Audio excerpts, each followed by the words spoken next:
HMS Warspite, the Grand Old Lady, was assisting in the invasion of mainland Italy in September 1943, providing bombardment support for the Fifth Army near Salerno on the 16th, when after a shoot she was attacked by German aircraft at 2:25 p.m. Three bombs were spotted 6,000 to 8,000 yards out on the port beam. When the bombs and parent bombers were directly overhead, the bombs turned and dived at great speed towards the ship. One hit Warspite, and after penetrating various decks, burst in the reserve feed tank below the number 4 boiler room. The other two were near misses on the starboard side, one abreast the bulge amidships causing considerable damage, and the other causing little damage. Nevertheless, Warspite had just become the latest victim of the new German-guided bomb FX-1400. Warspite was in a serious situation, as numbers 2, 3, 4, and 6 boiler rooms were flooded almost immediately, and number 5 shortly after, meaning she could not make steam and in the process lost the ability to steer. Because of this, she drifted into an unswept area. Her rear 15-inch turrets were knocked out as well. All was not lost. With some counter-flooding, repairs carried out by the crew, pumping, and the help of United States Navy tugs, Warspite was eventually able to make it back to Malta. This bomb hit and the near misses, although not destroying the Grand Old Lady, did seriously damage her, and would limit her abilities for the remainder of her service. Before we continue our story with Warspite, let's take a deeper look into the Fritz X or FX-1400, as it had just debuted earlier in September. On the 9th, while the Regia Marina steamed to Allied-controlled ports, the 46,000-ton battleship Roma was hit and sunk by these bombs. And to quote Ermino Bagnesco and Augusto de Toro in their book Littorio Class, Italy's Last and Largest Battleships 1937 to 1948, they write, "This was a weapon that retained the basic shape of a conventional bomb, but had 4 movable tail fins arrayed in an X pattern that were able to modify the bomb's trajectory within certain limits.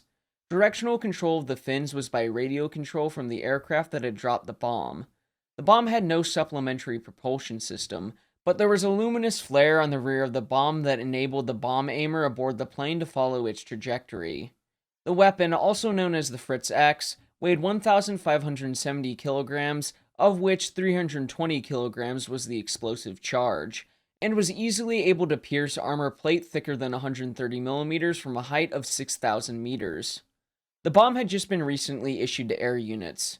It had previously been used in the Mediterranean theater and would go on to damage and sink other vessels, including damaging USS Savannah and, of course, HMS Warspite. On the 14th of September 1943, Warspite proceeded to Salerno, an Italian city just south of the major port city of Naples. She was joined by her sister Valiant in a destroyer flotilla to support the army landings by bombarding the beaches. After steaming at 23 knots throughout the night, Salerno was reached by the next day, and enemy positions were attacked during the evening of the 15th, despite air attacks. Warspite's anti-aircraft guns were in almost constant action for a night and a day. Her particular targets with the big guns were German artillery, tanks, and troop formations in the hills beyond the beachhead. The next morning, the 16th, after daybreak, Warspite was to proceed to the area of operation of the previous day. However, at 2:10, after one shoot, she steamed past the southern swept channel to take part in a further bombardment at position Avalanche North, that is to say, a more northerly point of the invasion. Just 15 minutes later, Warspite was attacked by 12 Focke-Wulf 190s, which dived on the ship out of the sun. All the while, bombs were spotted 6,000 to 8,000 yards on the port beam, with the parent aircraft, Dornier 217s, being above the ship at 20,000 yards. When the aircraft and bombs were over the ship, the bombs took a sharp turn and dived at great speed. At the time of the attack, Warspite was cruising at 10 knot speed and approximately 177 fathoms.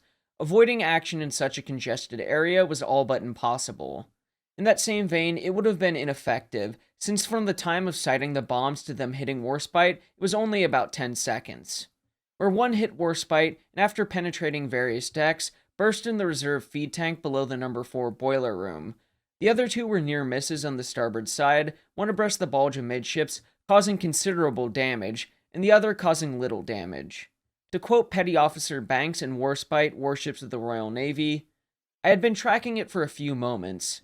It looked like a Heinkel bomber. They were Dornier 217s. It was too high for our high-angle guns, and we decided to leave it to our fighter cover. unaware they had been diverted to carry out strafing in support of the troops ashore. It seemed the planes might ignore us anyway, but then suddenly, I noticed what looked like a smaller plane flying directly beneath the bomber. When they were both directly overhead, the smaller one tipped up, flame shot out its tail, and plummeted straight down. We're to quote from Dr. Norman Friedman in his book The British Battleship 1906 to 1946, "The bomb that hit Warspite hit on the boat deck just about the funnel, passed through several decks, and exploded in the double bottom, holing the outer bottom for a length of 20 feet and wrecking number 4 boiler room. The other exploded underwater near the bottom of the bilge keel, near the number 5 boiler room, flooding numbers 2, 3, 4, 5, and 6 boiler rooms. The double bottom air spaces and other spaces. Slow flooding in both engine rooms and in the number 1 boiler room. 2 generator rooms, shaft passages, and various other machinery spaces was controlled. All boilers were damaged by shock and flooding, but the main turbines were not damaged. Electric power failed. Warspite wasn't quite immobilized yet, as we shall soon see. When she was, she began to drift into an unswept area, and slowly 5,000 tons of water began to come aboard the elderly battleship. The captain of Warspite, Captain Packer, in his report, says this about the impact and the subsequent events. I was not thrown off my feet, but for a fraction of a second I had a kind of blackout, like when you take a hard toss at football or off a horse. I could see and think perfectly clearly all the time. Black smoke and dirt from the funnel and a hell of a noise. I thought the whole mast was coming down as it rocked and bent and whipped. I must say that for a moment, I thought we were probably sunk, and was quite prepared for the ship to break in two. The anti-aircraft guns were still in working order and continued to blast away at the German aircraft. The Germans were soon out of range of her guns and her escort's guns. Thus, after the bomb hit, there was what Captain Packer describes as a calm after the storm. However, Warspite was in a precarious situation, as she was near Salerno and liable to further air attacks at any moment, to which the cruiser Delhi reported German transmissions about possible German strikes. Even though I mentioned the damage already, from the bridge, Packer began to think things were alright in the immediate aftermath, writing, "I began to think that we had not been hit after all, only near misses. A fire was reported in the hangar. Put it out, I ordered. Then to the guns, more for effect than anything.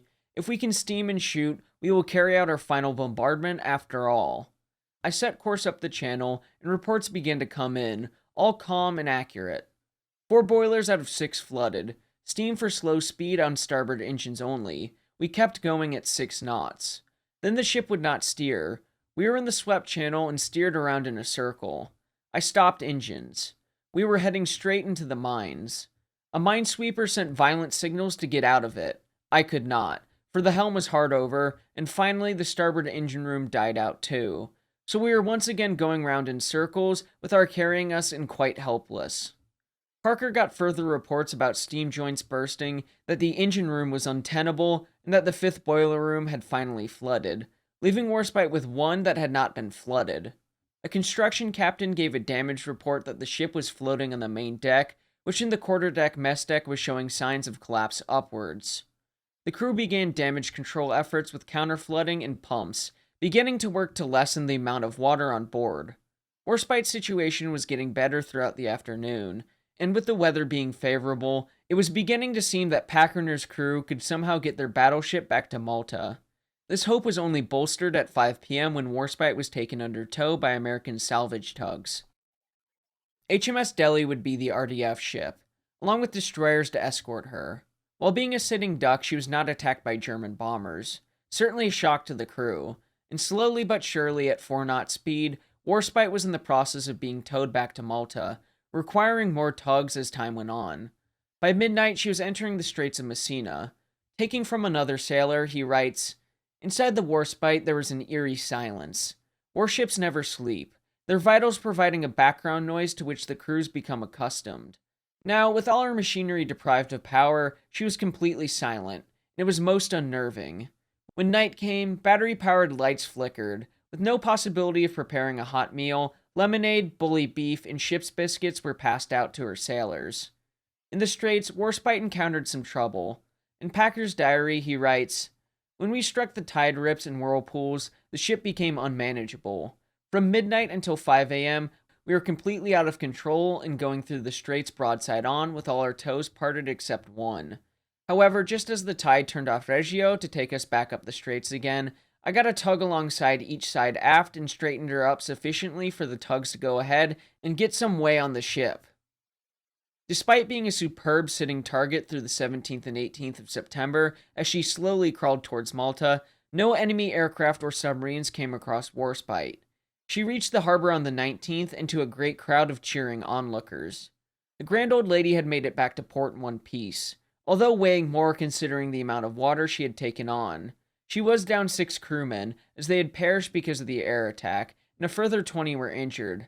This casualty list does vary, as I've seen 9 dead and 14 wounded. When Warspite arrived, she did so with 5,000 tons of water on board and a noticeable list of 4.5 degrees. The flooding had been curtailed by the pumps on board. At Malta, they didn't have the facilities to repair the damage done to the battleship, given the extent of it.